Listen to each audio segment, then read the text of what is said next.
Hey everybody, it's Master Gallengeist here, bringing you my review of the first season of the anime Monthly Girls Nozaki Kun on Netflix. And I really enjoyed this one. This is more of a romantic comedy kind of anime, and it was funny as shit to me. Like, I was laughing out loud at a lot of different parts that they were doing, and they just really executed the premise and the humor very well in this. So, this anime pretty much focuses on two characters, Chiyo and Nozaki Kun.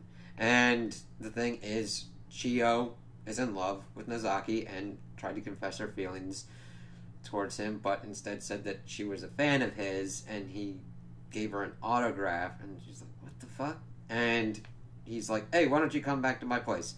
And pretty much gets her as an assistant doing the betas for his manga, and he is evidently the author of this really popular girls manga, and it's all about love and everything like that, even though he has never really had a relationship. So he pretty much uses all of his friends and the people that help him with his manga to come up with situations and scenarios and everything for what's going on. And it's just kind of crazy to see all this stuff kind of like going on while Chiyo pretty much tries to figure out what she wants to do with Nozaki.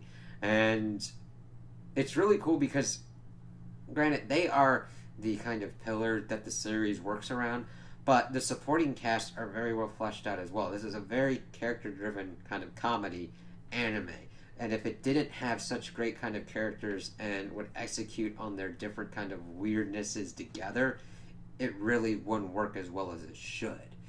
Like, Mikoshiba is this dude who says all these suave, cool things, but then gets immediately embarrassed afterwards. And it's really funny because he is the inspiration for Nozaki's female heroine in his manga. And it's like, oh my god. Because it's funny seeing everybody being like Chiyo's introduced to him first, and she's like, oh, he reminds me of someone. Ah, shit. That's her. That's Mamiko, isn't it? And it's really kind of funny because then you start looking at it when they start showing the like manga scenes and everything of her, and it's like, ah, shit, it is. And he's just kind of like a weird little dude trying to be like a ladies' man, but is really into like otaku stuff like anime and dating video games and everything like that. And it's really kind of funny seeing him go through all that kind of shit to do a good game and get like that perfect thing of what's going on. He's like, I don't understand what's going on here.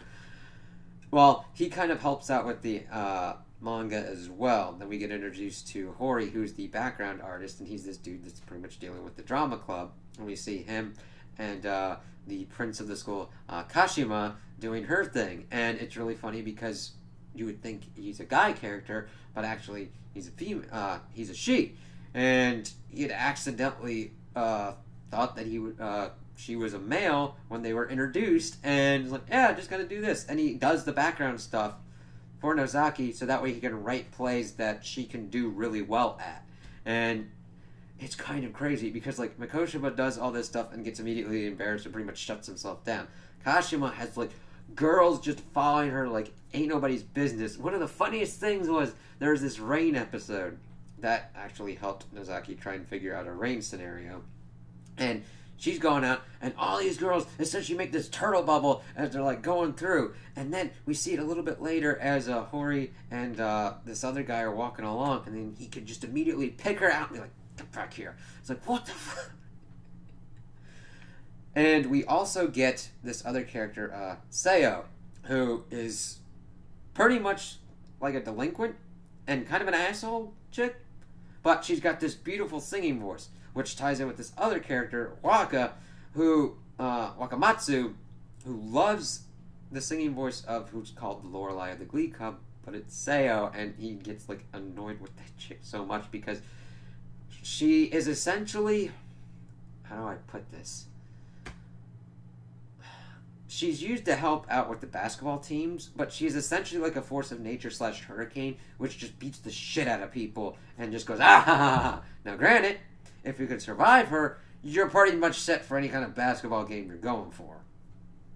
And it's just like, holy crap. And seeing their relationship play out was kind of freaking crazy. And how each kind of episode is structured is like we have a story for one half, and then we switch over to another half. So we get to see a nice kind of balance of everything kind of going on and getting interesting tidbits about every character. Like Chio got Valentine's Day chocolate for Nozaki and had it sitting in her fridge for like 5 months and decided to give it to him. But of course, she accidentally knocked into him in the hallway, and he like tries one of the pieces, even though it fell on the floor. It's like, what the hell? It's nuts. And some other characters, we get another character that is a manga artist as well. She's in college, but tries to hide it and everything. And we get like their editors. Nozaki's editor of Ken, who's pretty cool, but like very tight-lipped, and it was kind of cool to see their relationship begin as Ken's trying to get a feeling of Nozaki and what's going on with him. And then Nozaki's previous editor, who was working with the female manga artist, who's a complete nutto and who wants to put like Tanuki in every fucking thing, and she was actually able to figure out a way to pretty much kill him. But it's like, hey, why don't you put an elephant in? Why? He just is like the worst fucking editor, pretty much trying to take over the manga and pretty much make it his own kind of shit. I'm like, no, the editor is supposed to make the best kind of story flow forth of what the writer is trying to do, like with Nozaki and Ken. And it's just like, oh my god. And once you start learning how bad that dude is, you're just like, oh my god. And it's almost like no fault of his own. He's not a complete nutter malicious ass. He's just an oblivious dick. And I know there almost seems to be no difference between saying those things, but once you kind of see it playing out, it's just like, oh, nuts. And the ending, there needs to be other seasons and shit. Now, granted, it's not horrible. We get them going to a festival in the summer and everything, and Chio does confess her feelings. Well, accidentally, she's thinking it in her head, but as the fireworks are going on, she says it, and then Nozaki talks to her but says that he loves fireworks too. And you think it's kind of horrible, but the thing is, Nozaki really does appreciate Chio as a friend and everything that she's done, and he tries to like shows appreciation to her and everything. And granted, he does have weird situations where he wants her to model a sailor uniform so he can have references to draw in his manga, but he does care for his friends in his own way. And Chio's like, I'm still kind of fine with this, even though she recognizes that she loves Nozaki. She's still kind of happy where she's at and having her friends and dealing with the weird ass shenanigans going on. And this is the first one that I've actually laughed out loud in a while at certain things. Like, I would just bust out and I'm like, yeah, this anime, it's got some good shit in it, man. So I would highly recommend this to anyone really wanting to watch it. It's got good characters. It's pretty funny in my opinion. Now granted, the humor's got more subjectivity to it, so it might not be your bag of tea going on with it, but I thought it was pretty funny. And it doesn't really have any kind of weird stuff going on. Now granted, there's talk of violence because Seo and Wakamatsu go to like this like weird violent ass movie, but really there's not a lot of blood, gore, not a lot of weird ass shit going on. I would really recommend this to like teens. Children could watch it too because they'd be like, that's kind of funny. And definitely anybody else that's interested in it, I'm like, yes, definitely go for this. They did a good job with this. I would love another season or anything else, so I'm always going to be on the lookout for that. Highly recommend it. So those are my opinions on the anime. Tell me what you guys think in the comments below. If you liked it, if you didn't like it, if you agree with me, if you disagree with me.